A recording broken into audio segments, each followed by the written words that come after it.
안녕하세요. 정말총각입니다. 대한민국의 연애와 결혼 풍경을 살펴보면 끊임없는 변화와 사회적 압력 속에서 생존하려는 그 노력이 곳곳에서 드러나고 있습니다. 그런 가운데 불륜은 여전히 뜨거운 감자죠. 이 문제를 단순히 윤리적 잣대로만 접근한다면 이 시대의 복잡성을 제대로 이해하지 못하는 것일지도 모릅니다. 바람불륜 외도, 이 주제는 이제 심리학적, 사회학적, 그리고 문화적 측면에서 이해해야 할 아주 중요한 문제로 자리 잡았죠. 근데 여러분, 이건 꼭 알고 계세요.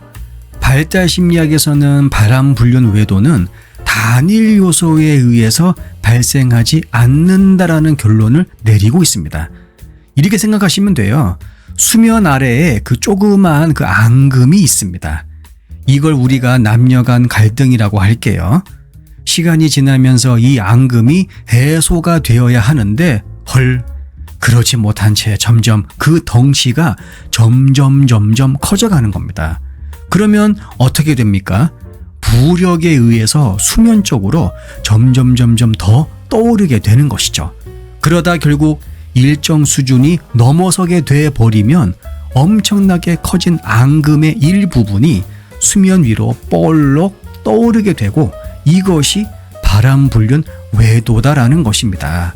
따라서 외도 전문가들의 많은 연구에 따르면 바람불륜 외도의 이유는 지구상에 존재하는 지구인 숫자만큼이나 다양하다고 합니다.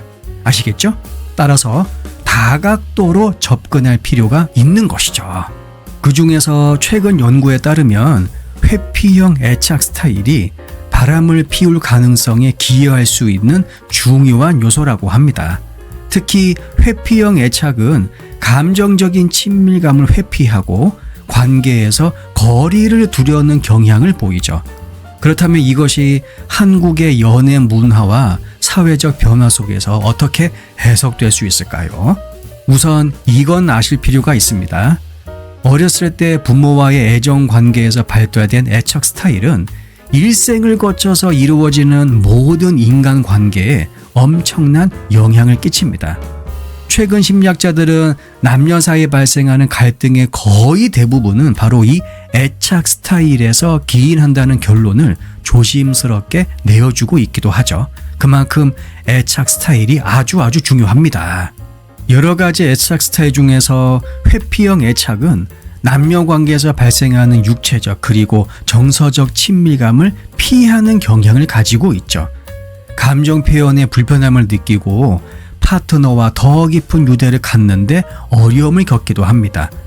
이보다 더 중요한 것은 뭐냐면 제가 앞에서 이야기했듯이 이 회피형 애착은 불륜과 관련이 있다는 것이죠. 일단 파트너를 속일 가능성이 안정형 애착이나 불안형 애착 성향을 가지고 있는 사람들보다 더 높다는 것이 여러 연구를 통해 확인되었습니다. 사실 한국에서 회피형 애착과 불륜의 관계를 잘 이해하기 위해서는 한국 특유의 문화적인 배경 그리고 사회적인 압력을 고려해야 하죠. 한국은 전통적으로 집단주의적 사회입니다. 따라서 개인의 선택보다 가족과 사회의 기대가 더 중요시되는 경향이 있죠. 이러한 사회적 분위기는 개인이 자신의 감정이나 욕구를 일단 억제하고 사회적인 규범에 맞추려는 강한 압박을 받게 만듭니다. 하지만 최근 들어 이러한 전통적인 가치관에 대한 저항이 나타나고 있죠. 특히 젊은 세대는 더 이상 부모 세대처럼 결혼과 가족을 최우선시하지 않고 있으며 자신만의 삶을 추구하는 경향이 강해지고 있습니다. 그러나 이러한 변화 속에서도 여전히 많은 사람들이 감정적 소통에 어려움을 겪고 있죠. 그래서 이것이 곧 회피형 애착으로 이어질 수 있게 되는 것입니다. 특히 대한민국 사회에서는 남성성에 대한 전통적인 기대와 압력이 여전히 강하게 남아있죠. 남성은 일단 강해야 되고 감정을 드러내면 안 돼요. 그리고 가족을 위해 헌신해야 한다는 사회적인 기대감, 남성들에게 감정적 표현의 억제를 강요합니다. 이러한 억압된 감정, 회피형 애착을 어쩔 수 없이 형성하게 하는 것이죠. 왜냐? 연애나 결혼 관계에서 상대방과의 감정적인 그 친밀감, 이것을 피하는 원인이 되기 때문입니다. 이런 맥락에서 회피형 애착을 가진 한국 남성들이 불륜에 빠질 가능성이 높아지는 것은 어쩌면 자연스러운 우리 사회가 만들어낸 결과일지도 모르죠.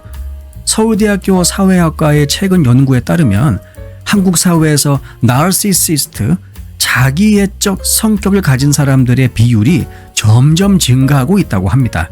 이는 곧 불륜의 발생률과도 상관관계가 있을 수 있음을 보여주는 것이죠. 이러한 연구 결과는 한국 사회에서 불륜 문제가 단순히 개인의 도덕적인 문제를 넘어서서 사회 전체의 어떠한 뭐라고 해야 될까요? 그 사회의 성격적 특성과도 밀접한 관련이 있다는 것을 시사하고 있습니다. 2017년 성연구저널에 발표된 또 다른 연구 결과를 보게 되면 회피형 애착 스타일을 가진 사람이 안정형 또는 불안형 애착 스타일을 가진 사람들에 비해서 혼외 관계에 관여할 가능성이 더 높다는 것을 알 수 있습니다. 또한 회피형 애착 스타일을 가지고 있는 사람들은 결혼 만족도가 낮고 더 많은 갈등 상황에 직면하게 된다는 것 또한 알 수 있죠. 그래서 어떻게 보면 회피형 애착 스타일을 가지고 있는 사람들이 불륜을 더 많이 저지른다는 사실은 이러한 관계 어려움이 발생시킨 여러 가지 현상 중에 하나일 수 있다고 볼 수 있는 것입니다. 이 밖에도 몇 가지 이유를 더 들어본다면 일단 첫째, 회피형 애착을 가지고 있는 사람은 옆에 있는 파트너와 친밀감을 구축하고 유지하는데 어려움을 겪을 수가 있습니다. 그렇기 때문에 다른 사람들과 정서적 유대감을 추구할 가능성이 더 높아지고 이것이 바람 불륜 외도로 이어질 수 있는 거죠.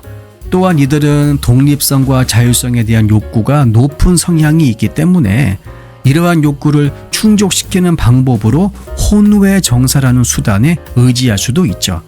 마지막으로 이러한 사람들은, 그러니까 회피형 애착 스타일을 가지고 있는 사람들은 연인이나 배우자와 감정적 친밀감을 피하는 방법으로 바람을 필 가능성이 높습니다. 왜냐하면 누군가와 아주 가까워진다라고 하는 것을 이들에게는 상당히 불편하고 사람에 따라서는 여기에 대응하는 것이 힘들 수도 있기 때문이죠. 하지만 애착 스타일은 외도에 기여할 수 있는 정말 많은 요인 중에 하나입니다. 회피형 애착 스타일을 가진 사람이 다 외도를 하는 것은 또 아니기 때문이죠. 이보다 더 중요한 건 본인이 자신의 애착 스타일과 그것이 애정관계에 미치는 잠재적인 영향을 미리 인식하고 있는 것입니다. 난 아냐? 나하고는 관계없어. 딴 사람 이야기야. 이렇게 생각했다간 어쩌면 의미 있고 진지한 인간관계를 만들어 나가는 것이 조금 힘들 수도 있어요. 미리미리 유비무환 아시죠?